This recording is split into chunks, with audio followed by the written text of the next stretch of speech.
Presiden Jokowi resmi menghapus sistem kelas BPJS Kesehatan. Dengan sistem baru ini, tidak ada lagi kelas 1, 2, dan 3 seperti sekarang yang membedakan ruang perawatan berdasarkan nilai iuran peserta. Nantinya iuran peserta BPJS akan disamakan, namun angkanya belum diumumkan. Kementerian Kesehatan saat ini masih menggodok peraturan Menteri Kesehatan yang akan mengatur teknis sistem kelas rawat inap standar atau KRIS di seluruh rumah sakit yang bekerja sama dengan BPJS Kesehatan. Ya ini karena perpresnya baru ditandatangani ya, untuk langkah selanjutnya kan memang kita harus melakukan revisi ya terhadap beberapa peraturan Menteri Kesehatan, termasuk juga penetapan iuran mengenai BPJS ini. Karena kita harus menghitung juga manfaat apa setelah penerapan kelas rawat inap standar ini, nanti benefitnya itu seperti apa. Sementara itu, Menteri Kesehatan Budi Gunadi Sadikin mengatakan kebijakan baru ini akan meningkatkan kualitas pelayanan kesehatan. Itu bukan dihapus, standarnya disederhanakan dan kualitasnya diangkat. Jadi dulu ada kelas 3, kan sekarang semuanya naik ke kelas 2 dan kelas 1. Jadi diharapkan lebih sederhana dan layanan masyarakat.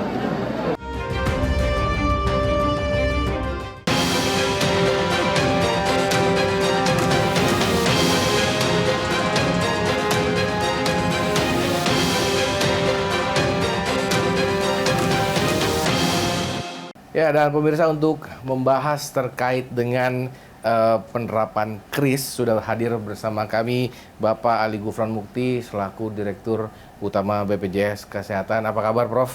Waduh, kabar baik. Terima kasih telah selalu sehat. Selalu sehat. Sehat ini ini penting. kalau Bapak ini ramai di medsos agak marah-marah sebenarnya sebagai kepada orang yang buat beli rokok bisa, tapi untuk ini nggak bisa. Itu ramai sebenarnya, Pak.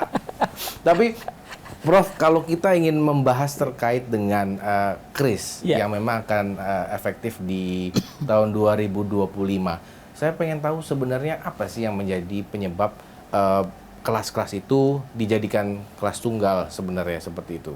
Apakah memang yang sebelumnya kurang perform kah atau bagaimana, Prof? Yang jelas itu BPJS Kesehatan itu sekarang ini banyak dari berbagai negara pada kesini. Hari ini dan orangnya masih di sini dari Malaysia. Seminggu kemarin dari Amerika. Kira-kira sebelumnya itu dari Inggris lah saya nyebut.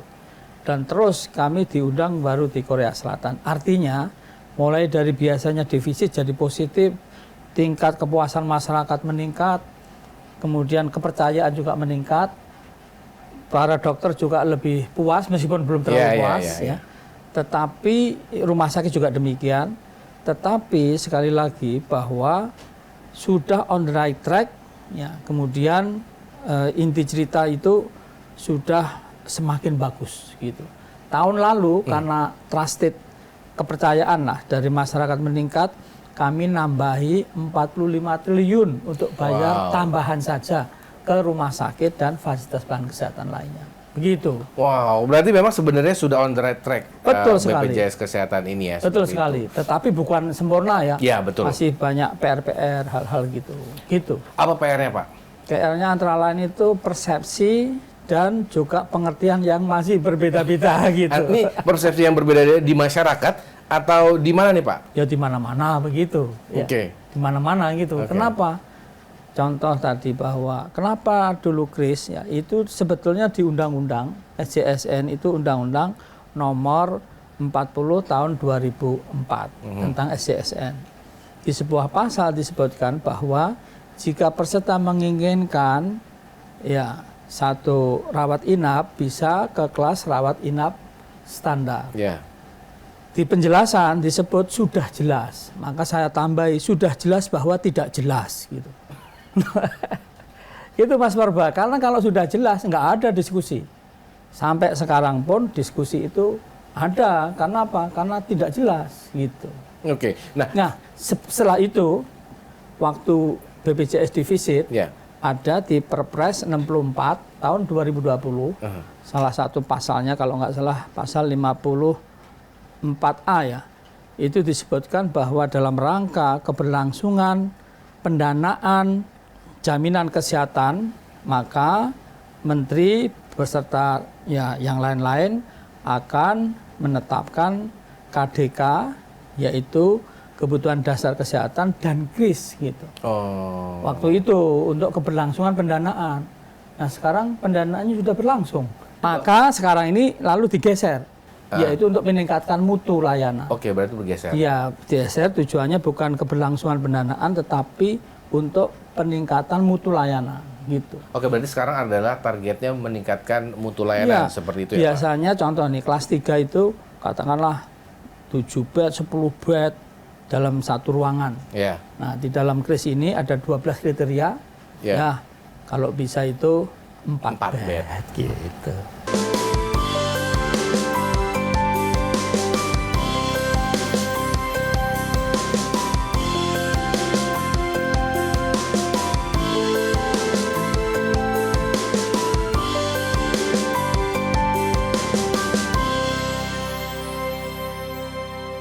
Yang kita tahu sudah diuji kalau tidak salah Pak, KRIS ini di 10 Dalam rumah proses. sakit. Iya, maksud sudah dalam proses di 10 rumah uji sakit. coba. Belum seluruh rumah sakit belum. Berarti belum 10 rumah sakit karena memang informasinya kan Seluruh rumah sakit. bukan di 10 rumah sakit. Oh, 10 rumah sakit. Kalau tidak salah seperti itu. Yang Nah. jelas itu ya kurang dari 20 rumah sakit lah uji coba. Nah, sampai saat ini evaluasi yang didapatkan seperti apa Pak? Apakah memang ada input juga sekali dari lagi, rumah sakit? sebetulnya yang menentukan dan kemudian tadi uji coba ini adalah Kementerian Kesehatan. Tentu Kementerian Kesehatan itu berbeda dengan BPJS karena BPJS ini langsung di bawah Presiden sebetulnya.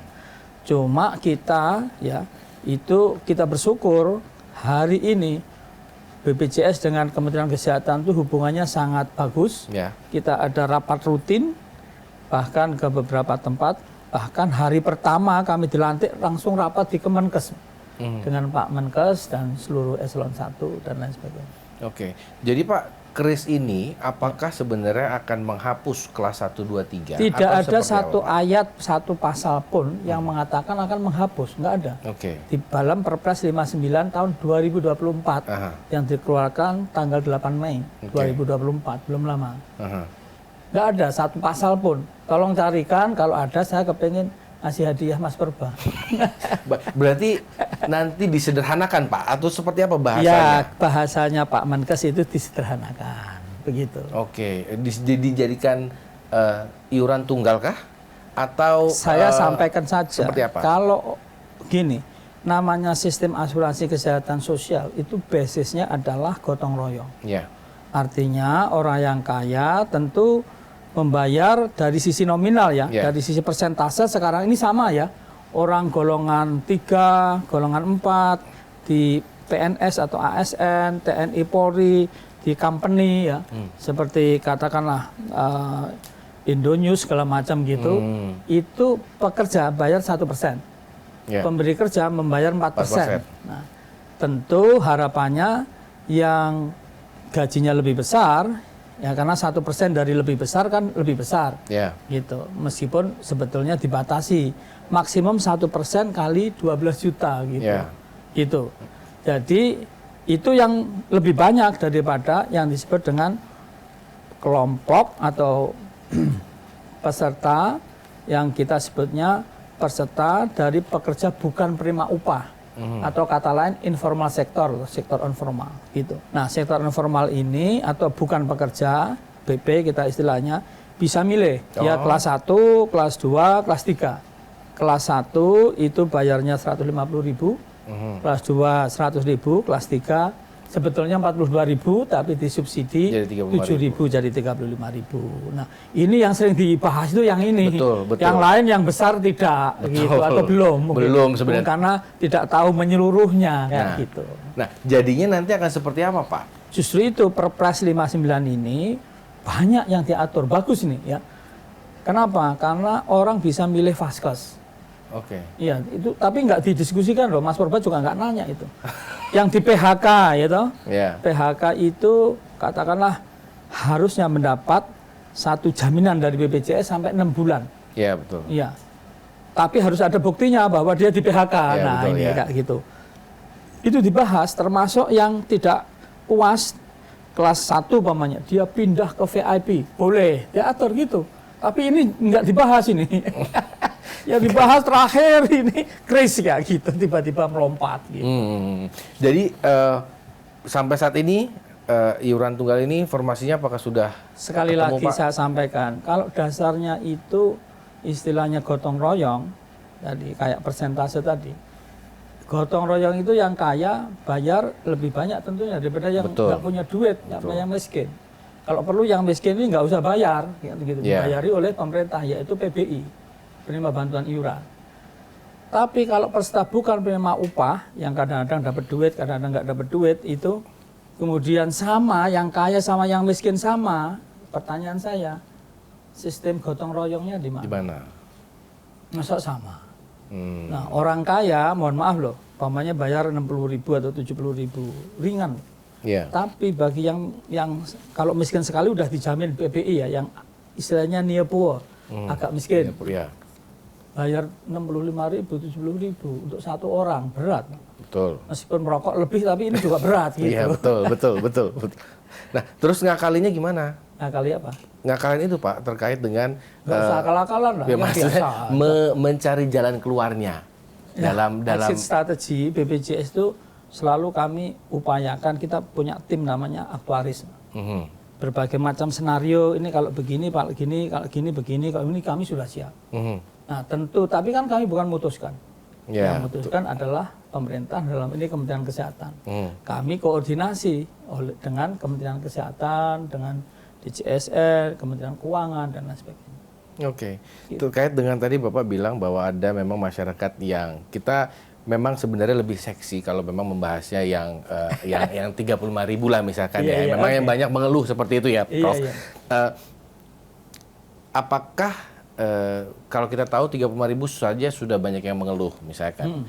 Kan narasinya kan adalah Iya. kalau naik bagaimana nasib kami juga gitu. Iya. Misalkan mereka harus membayar selisihnya misalkan Iya. kalau naik lah seperti Iya. itu. Nah, apa yang bisa atau ada rencana apa yang memang sudah atau dibahas oleh BPJS terkait hal tersebut? Ya banyak hal ya. Tapi sebetulnya cara penyelesaian masalahnya kalau saya nih, ini pribadi ya, Ya. gampang.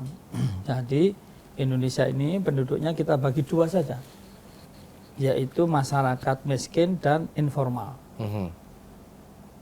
Tapi yang miskin atau hampir miskin, masyarakat yang formal dan kaya, itu Oke. kan bisa kita lihat dari banyak hal lah. Untuk ini orang ini kaya atau miskin kan, Ya, gampang. ya. Menurut saya nggak terlalu sulit. Yang miskin dan sektor informal udah dibayari aja PBI. Artinya dibayari melalui anggaran APBN. Yang kaya dia sektor informal atau dia pekerja formal suruh bayar, selesai. Gampang kan? Oh belum nyampe. Tapi Loh, bukan tapi kan nggak dikerjain. Kayak seperti itu. ada pro dan kontra juga terkait hal Iya. tersebut berarti dong, Pak. Kenapa di kontra? Saya mau nanya. Sekarang kenapa kontra? Ya mungkin ada beberapa dari yang mereka yang bekerja misalkan Iya. komplain gitu misalkan. Kenapa komplain sekarang udah bayar 1%? Iya benar sih. Dan kewajiban loh nih ya. Ya. Kalau sampai pemberi kerja tidak mendaftarkan, ada sanksinya nih. Ya, ya. Itu. Dan sudah jalan, apain? Komplain. Baik. Oh, enggak. Nah, Ini kalau tapi tidak begitu. Itu ada senario banyak, Pak. Contohnya, umpamanya Pak Presiden kan sudah tanda tangan dari namanya roadmap peta jalan Ya. untuk mencapai universal coverage Indonesia tahun ini. Target kita menurut RPJMN 98%. Apa? Dari Kementerian Bappenas itu sudah menyampaikan dalam roadmap itu bahwa tahun 2024 ini 113 juta Pak, yang dibayarin. Tapi kenyataannya kan 96,8 Oke. gitu. Nah, kalau itu disampaikan ini senario kedua, Oke. kan udah beres juga. Oke. 98% jelas tercapai. Oke. Gitu. Oke. Dan lain-lain banyak ini sudah kita senario kalau seperti ini hitungannya berapa, yang dari sini bayar berapa, dari masyarakat berapa, kami udah hitung semua. Oke. Pak, kalau kita kembali ke terkait dengan kris sebenarnya Ya. apa perbedaannya antara BPJS yang lama dengan rencana kris ini sendiri? Yang jelas sampai detik ini semuanya sama. Gitu. Jadi istilahnya yang sektor formal tadi bayar pegawainya 1%, pemberi kerja 4%. Di luar itu yang peserta bukan penerima upah atau bukan pekerja itu bayar untuk kelas 1 150.000, kelas 2 100.000, kelas 3 harusnya 42.000 tapi 35.000 karena yang 7.000 disubsidi, dan sampai sekarang seperti itu sampai nanti tahun 2025 di bulan Juni. Gitu. Oke. Tapi mendapatkan pelayanan yang berbeda dengan sebelumnya Kris ini. Sama. Dengan sekarang ini sama. Tapi maksudnya nantinya akan. Nah, nantinya kan sekarang ini ada di dalam Perpres 59 itu yang disebut dengan KRIS. Ya. Nah, KRIS itu adalah 12 kriteria. Ya. Contoh umpamanya atmosfer udaranya atau berapa derajat Celciusnya udara ini harus sekitar 20-26. Jadi intinya nyaman. Kalau dulu umpamanya bisa satu ruang rawat inap itu katakanlah 6, 7, 8 atau bahkan 10, sekarang masih 4 gitu. Gitu. Jadi ada outlet oksigennya gitu. Dan kemudian ada istilahnya apa? Bobet itu ya, jadi lemari kecil, nakas. Nakas gitu, lemari kecil yang untuk naruh apa, ada belnya dan lain sebagainya, gitu. Ada partisi, ada bahannya tidak korosif segala macam gitu. Oke, Pak, ini ada pertanyaan terkait dengan asuransi seperti ini atau KRIS ini ya. Apakah asuransi swasta itu nantinya akan terintegrasi dengan BPJS sendiri? Iya, yang jelas di dalam Perpres 59 ini, dan kita setuju ya, orang itu yang punya duit banyak bisa naik gitu. Jadi contoh, umpamanya sekarang kelas 1. Wah, kelas 1 itu TV-nya kecil. Saya kepengennya TV-nya yang 40 inch. Ya, mana sakit sama nonton film. Boleh.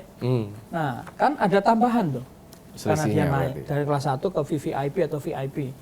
Nah, dia punya asuransi, istilahnya asuransi tambahan atau commercial health insurance. Di-cover lah perbedaan itu. Itu gap-nya tadi. Nah, itu diatur, ada Perpres ini dan boleh gitu. Asal bukan PBI ya. Atau kelas 3 ya. Saya nggak punya duit kelas 3. Waktu sakit saya harus dirawat di VVIP loh. agak kacau ini. Itu nggak bisa. Ada kecualinya diatur. Tapi singkat cerita, bahwa saya sendiri juga sangat setuju. Tidak bisa masalah kesehatan yang mahal sebetulnya kesehatan. Masyarakat kita belum begitu paham kalau kesehatan itu mahal. Kesehatan itu mahal ya. Betul. Coba siapa yang bilang kesehatan murah? Mahal. Jadi untuk sehat ini mahal sebetulnya. Tetapi ya, orang yang kaya, nah itu boleh bikin asuransi komersial atau beli asuransi komersial. Nah di sini maka harus kerjasama antara asuransi publik atau seperti BPJS ini, yang JKN ini dengan asuransi komersial, gitu. Baik. Nah, istilahnya dalam bahasa Inggris yang agak mentareng itu public-private partnership. Jadi kerjasama antara pihak swasta dan pemerintah. Baik. Nah, ini harus dicari titik temunya yang tidak saling merugikan, tapi saling bekerja sama, saling menguntungkan. Gitu. Baik. Prof, tahan dulu Prof. Kita masih akan berbicara terkait untung rugi BPJS dan yang lama dengan KRIS nanti usai jeda. Tetaplah bersama kami di One on One.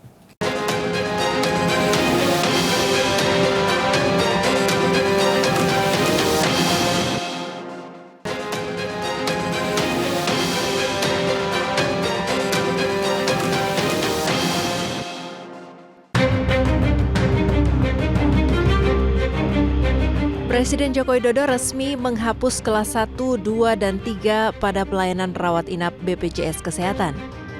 Sebagai gantinya, pemerintah bakal menerapkan kelas rawat inap standar atau KRIS bagi pasien BPJS Kesehatan. Pengamat kebijakan publik dari Universitas Trisakti, Trubus Rahardiansyah menilai kebijakan penghapusan kelas rawat inap BPJS Kesehatan malah akan memperlambat pelayanan rumah sakit. Pasalnya, selama ini dengan kelas rawat inap saja, pelayanan rumah sakit pada BPJS Kesehatan masih belum maksimal. Pengamat menilai dengan adanya standarisasi pelayanan BPJS Kesehatan, pihak rumah sakit akan mengutamakan pasien non-BPJS Kesehatan karena pembayarannya akan sama. Pemerintah yang terburu-buru itu kan akan berdampak kepada ini Mas, masalah anggaran maupun kepada kesiapan infrastruktur, fasilitas dan termasuk tenaga medis. Di satu sisi juga akan memprovokasi masyarakat juga. Masyarakat sudah beranggapan nanti bahwa mereka masuk rumah sakit sudah all round, all in lah dibiayain oleh BPJS. Padahal BPJS itu hanya mengcover mungkin terbatas kepada standar pelayanan minimal. Pengamat menilai kebijakan baru soal penghapusan kelas BPJS akan menimbulkan permasalahan baru. Tidak hanya pengamat, masyarakat pengguna BPJS Kesehatan juga merespon kebijakan ini. Waduh, rugi juga. Kalau buat sakit kita jadi bisa bayar. Kalau yang gratis kan enak tuh. Biasanya saya di Rumah Sakit Agung tuh, anak saya tuh gratis BPJS. Rugi kalau untuk bayar mah. Rugi. Mendingan sih menurut saya ya udah disamaratain aja. Berarti setuju dengan regulasi ini, Bu ya? Menurut saya sih masih oke ya selama ya itu nanti peraturan-peraturannya seperti apa dulu gitu. Kalau dari saya sih cukup baik ya, jadi sama semuanya. Cuman mungkin lagi dari rumah sakitnya kebijakannya seperti apa. Takutnya pasiennya menumpuk kah atau fasilitasnya jadi menurun. Mungkin ditingkatkan lagi dari rumah sakitnya. Nantinya, kelas rawat inap standar atau KRIS akan menjadi standar minimum pelayanan rawat inap di seluruh rumah sakit yang bekerja sama dengan BPJS Kesehatan. Kebijakan ini akan mulai berlaku pada 30 Juni 2025.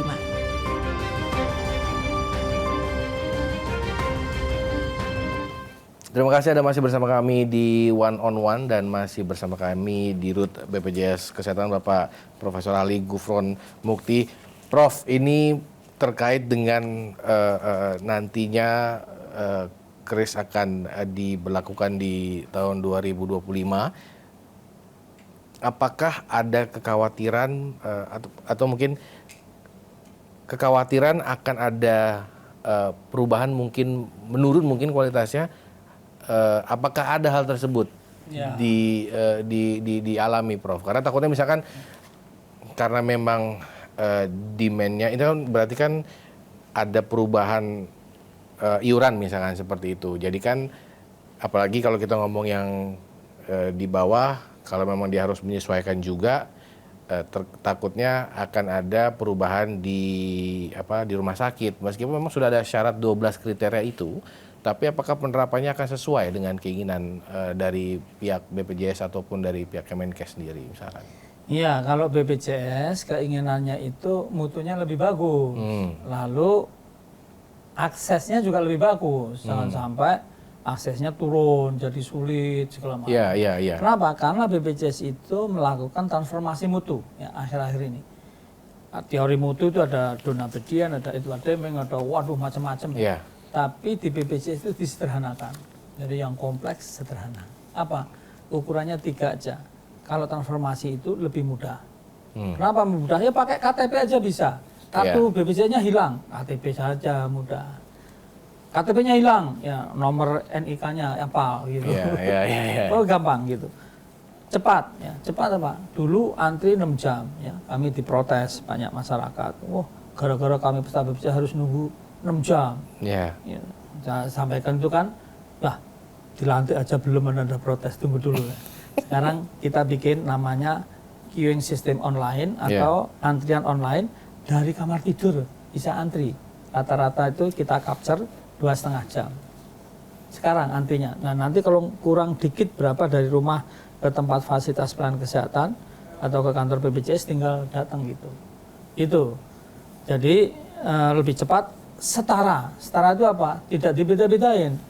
Kebetulan saya dulu dekan fakultas kedokteran di UGM, ketua dekan-dekan kedokteran seluruh Indonesia, rektor Trisakti, itu selalu nyumpah dokter untuk tidak membeda-bedakan pelayanan berdasar pada agama, suku, ataupun status sosial ekonomi peserta BPJS itu bukan. Seperti itu.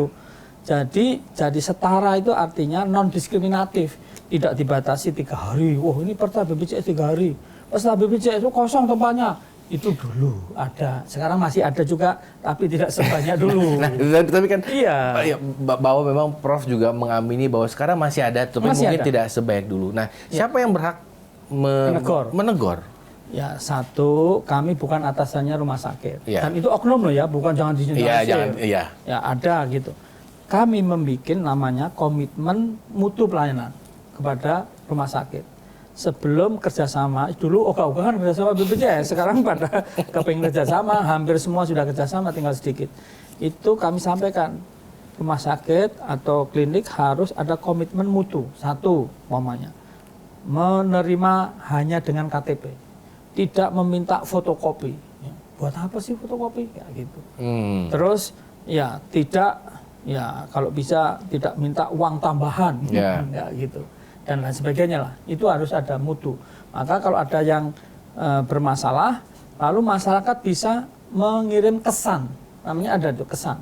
Wah, kasih bintang 1, 2, 3, 4, 5 maksimum. Jangan dikasih bintang 7 ya, nanti kita pusing. Jadi, nah bintang 1 kenapa? Nah nanti Anda bisa lihat di comment center itu. Kami sekarang ini tahu perilaku seluruh rumah sakit di Indonesia yang kerjasama, hampir semua kerjasama.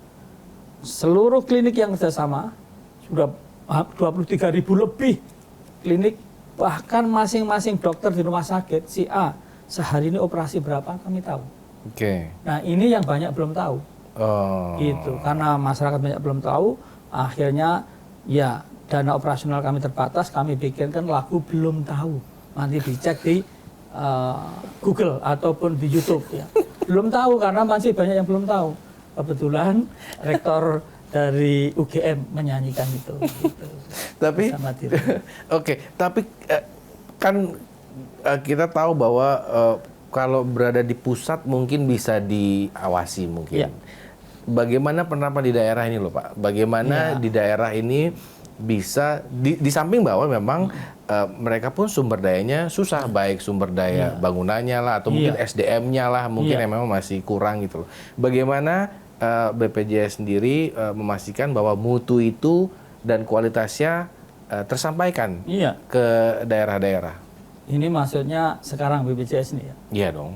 Ya, menurut saya itu nggak sulit. Satu, waktu mau kerjasama credentialing itu kita tanya dia komit nggak atau cuman komat? komit. Ya. Kalau komit, oke, credentialing dia memenuhi syarat, kita kerjasama. Dan masyarakat boleh komplain. Sekarang kami bikin care center 165, bikin WA 08118155. Ini semua udah saya hafalkan, siapa tahu ujian keluar kan. Nomor itu tadi ya? Tidak hanya nomornya, apanya, pasal-pasal sudah. Intinya bahwa rumah sakit di daerah pun ya harus bagus. Cuman masalahnya Indonesia ini kesehatannya itu terdesentralisasi. Nah, yang bertanggung jawab siapa? Tentu kepala daerah. Tapi tidak semua kepala daerah itu satu paham, dua punya komitmen dan comply lah dia concern gitu. Nah, ini mohon maaf loh, ada ya seseorang ya kepala daerah nanya saya, Pak, ini punya ada rumah sakit apa? RSUD, rumah sakit umum daerah. Melayani BPJS nggak bagus gitu. Loh, iya Bu, iya. Itu seorang perempuan, dan bupatinya. Nah ini menurut saya tergantung ibu mau bagus apa enggak. Saya bilang gitu. Loh gimana caranya? Lah kalau nggak bagus, ya terima kasih saja Bu, digeser aja Bu, gitu. Itu iya. Nah, tapi yang bersangkutan kan nggak paham.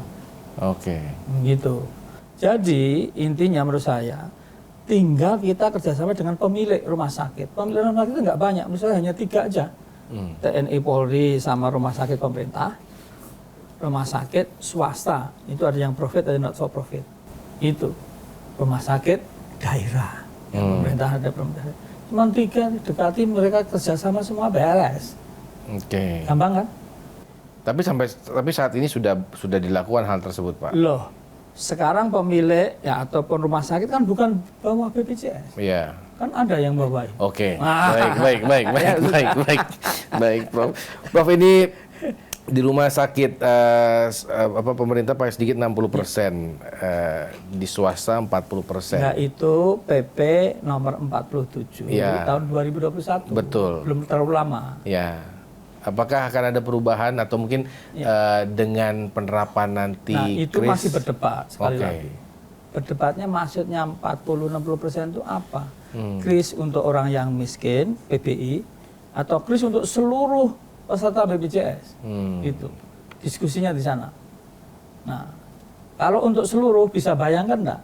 Sekarang 100% rumah sakit tersebut untuk BPJS antri, Pak. Ya betul. Kalau tinggal 60-40% gimana? Bisa bayangkan nggak antrinya? Ya. Tambah panjang, tambah lama. Belum lagi, ya tadi rumah sakit terbatas terus dikurangi jumlah bednya. Kan jadi masalah nanti. Iya.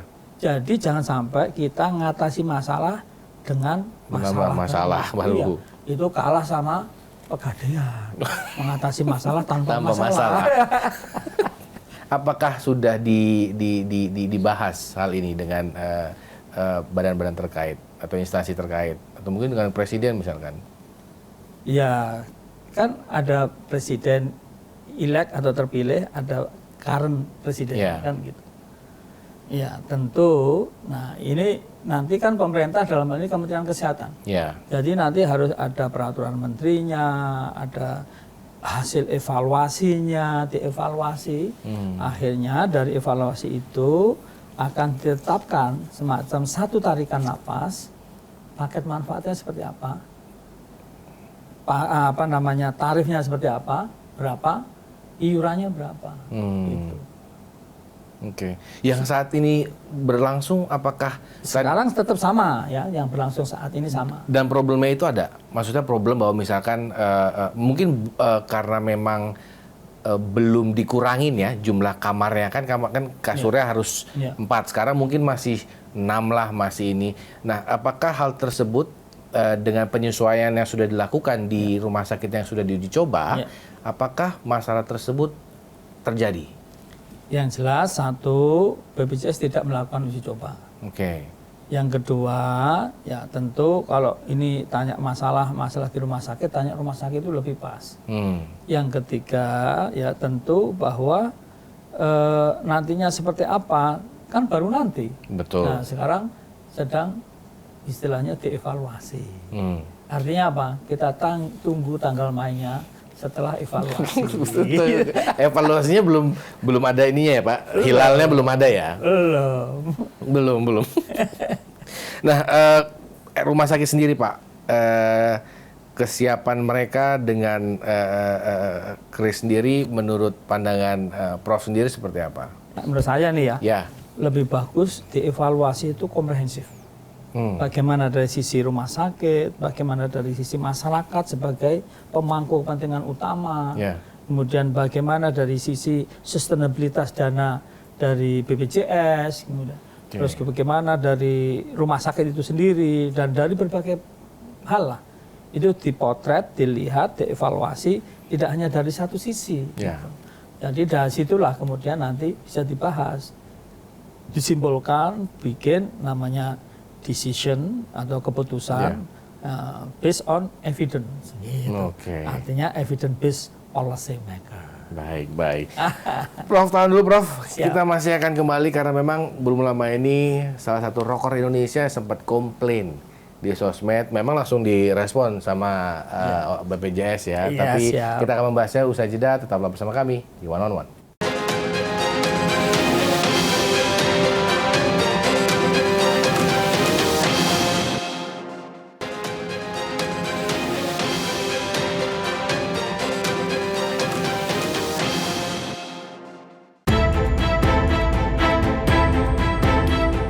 Beberapa waktu lalu, penyanyi senior Ikang Fauzi mengunggah pengalaman kurang mengenakan yang dirasakannya saat mengantri layanan BPJS Kesehatan di wilayah Tangerang Selatan. Mengantri sekitar 6 jam, dicurahkan pelantun lagu preman itu dalam akun Instagram milik pribadinya. Hai, hari ini dari pagi gua ngantri di BPJS Kesehatan di Tangsel, ya kayak di Tangsel di BSD. ngantri dari jam 9-an tadi ya. Baru dapat jam 3-an. Ini juga belum dibentar lagi. Curahan Ikang Fauzi itu kemudian mendapatkan respon dari Ali Gufron Mukti selaku Direktur Utama BPJS Kesehatan. Ia mengungkapkan kondisi yang dialami Ikang Fauzi lantaran usai hari libur panjang selama 4 hari dalam memperingati kenaikan Yesus Kristus. Tak hanya itu, antre selama 6 jam juga dikarenakan BPJS Kesehatan tengah melakukan perbaikan sistem secara menyeluruh. Ini produk sangat membutuhkan buat rakyat Indonesia. Ya, semoga makin baik produknya dan juga pelayanannya makin baik. Masih nyantri. Sabar. Namanya juga rakyat, harus sabar.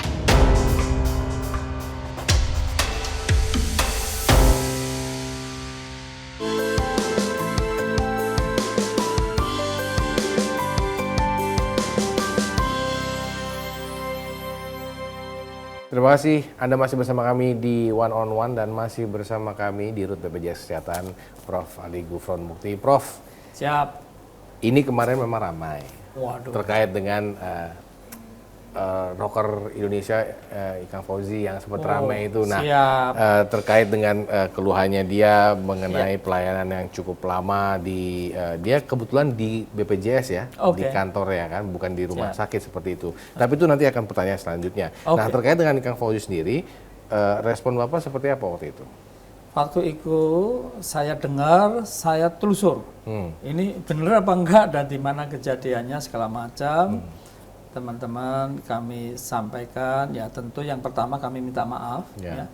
Kedua, tentu ini kejadian yang sangat jarang, jangan digeneralisir. Ya. Ini adalah kasuistik. Ya. Kenapa? Karena waktu itu libur 4 hari dan sudah dalam perbaikan sistem. Ya. Itu sejak libur. Tetapi waktu Senin hari kerja masuk, ya antrinya panjang. Kemudian sistem pelayanannya belum selesai diperbaiki sejak libur. Sampai masuk itu belum selesai, tapi hari itu selesai sebetulnya. Jadi kasus seperti ini sangat amat jarang. Ya, oleh karena itu ya tentu kami minta maaf, tetapi juga jangan digeneralisir gitu. Bahwa tiap hari seperti itu tidak benar. Gitu. Gitu ya. Nah, yang kedua tentu ada itu Pak Ikang Fauzi sendiri bikin semacam di medsos gitu bahwa beliau adalah peserta dari BPJS dan mengajak untuk ikut peserta dan BPJS itu sangat penting. Oke. Jadi ada kesadaran juga dari Bang Ikang Fauzi ya waktu ya. Tapi memang saya bingung. Kita tahu bahwa namanya kesehatan itu 24 jam, 24/7 lah sebenarnya kan. Sebenarnya ya, 24/7 lah sebenarnya. 24 hours ya. Nah, tapi kan ini memang ada pertanyaan yang memang titipan dari kawan-kawan juga bahwa memang ada yang mereka sudah memiliki orang tua memang sudah lansia, bahwa mereka mendaftar harus menggunakan fingerprint seperti itu, harus ke sana. Nah, itu maksudnya kenapa harus seperti itu, Pak? Apakah memang tidak bisa dimudahkan apalagi terlebih buat para lansia seperti itu, Pak? Jadi satu itu memang kita anjurkan untuk fingerprint karena banyak ini kejadian bukan dia penyalahgunaan berarti seperti itu. Gitu. Itu satu. Kedua, ini sifatnya opsional meskipun dianjurkan. Ya. Jadi kalau tadi orang tua yang tidak bisa datang ya nggak perlu sebetulnya gitu. Tapi sekarang ini ya saya sedang mimpin rapat tadi ya. Itu adalah kita kembangkan namanya face recognition. Yang sudah banyak sekarang nanti tidak usah bisnis gini karena lama nih. Ya, dengan muka saja, asal datangnya ke rumah sakit atau ke BPJS ya, itu dia dengan mukanya. Kayak di stasiun seperti itu ya. Iya, jangan sampai nggak ada muka terus datang gitu ya. Wah, nanti semua pada lari. Canda mulu nih, Prof. Lalu Pak, apakah ada inovasi lagi yang memang akan direncanakan oleh BPJS sendiri? Ada, ini masyarakat belum tahu ya. Ya, khusus untuk Mas Perba ini, yaitu kita sekarang ini ada namanya tidak saja screening yang sangat cost efektif ya dengan hanya pertanyaan, tetapi juga kita sebut sebagai bugar aplikasi atau bugar app. Itu kalau contohnya Mas Purba ingin lari pagi atau mungkin katakanlah exercise apa, tanya berapa energi yang keluar. Terbuang seperti itu. Ada semua. Oke. Itu luar biasa. Oke. Pak, ini masih banyak keluhan. Ini saya ada catatannya terkait dengan daftar online kenapa sulit. Bisa ada waktu 1 bulan untuk berdaftar. Terus misalkan kesediaan kamar masih banyak yang menemui kesulitan untuk mendapatkan kamar seperti itu kan memang bahwa kita tahu bahwa memang belum sempurna BPJS, tapi perbaikannya juga banyak loh ya. Juga harus diakui juga. Memang masih ada masalah seperti itu, tetapi kalau ada masalah tolong hubungi BPJS 1. Di rumah sakit itu pasti ada di tempat strategis nomor BPJS 1. Kalau perlu ketemu orangnya, kalau enggak nomornya. Ya, ditelepon, ini loh, saya ada masalah ini ya. Terus nanti ada kesan ya, kasih kesan itu. Ya enggak gitu. Tidak berhenti di situ. Hubungi kami di 08 118 155 105 atau care center di 165 atau dengan chat atau dengan apa saja. Kita bisa dihubungi dan akan kami bantu seperti itu. Pak, saya kurang paham apakah ini memang ranah dari Prof atau enggak, misalkan terkait dengan ketersediaan obat di rumah sakit. Apakah ini juga masih ditemui, termasuk juga dengan pengalaman pribadi orang tua misalkan memang harusnya di cover oleh BPJS tapi tidak lagi seperti itu. Ini apa yang terjadi menurut Profesor? Sebetulnya salah satu komitmen di dalam kita sebelum kerjasama dengan sebuah rumah sakit atau klinik, maka rumah sakit atau klinik itu harus menjamin ketersediaan obat. BPJS tidak dalam posisi menentukan dan membeli obat. Jadi saya pernah ada seseorang datang, Pak, yang paling banyak dikeluhi di institusi pemerintahan ini BPJS, Pak. Oh iya, apa keluhannya? 1, vaskesnya itu jauh, Pak. Dan jelek gitu. Terus apalagi dokternya kosong, Pak. Jadwalnya nggak cocok itu sama yang disampaikan tuh. Terus ya apalagi alatnya kuno. 4 tadi obatnya kosong, Pak. Saya sampaikan, mohon maaf, Bapak salah alamat. Terkejut dia. Gimana maksudnya salah alamat? Iya, itu bukan tanggung jawab BPJS. Dan BPJS nggak ngerjain itu, Pak. Gitu. Itu terheran-heran dia. Loh, kalau gitu ke siapa? Ya saya nggak saya nyebut, tapi saya jamin bukan BPJS. Gitu. Tapi berarti memang, tapi BPJS usaha. Contoh obat tadi kami ada sebelum istilah kita itu credentialing, kami harus ada sebelum kerjasama komitmen untuk menjaga bahwa obat kalau sampai tidak ada itu rumah sakit harus menyediakan.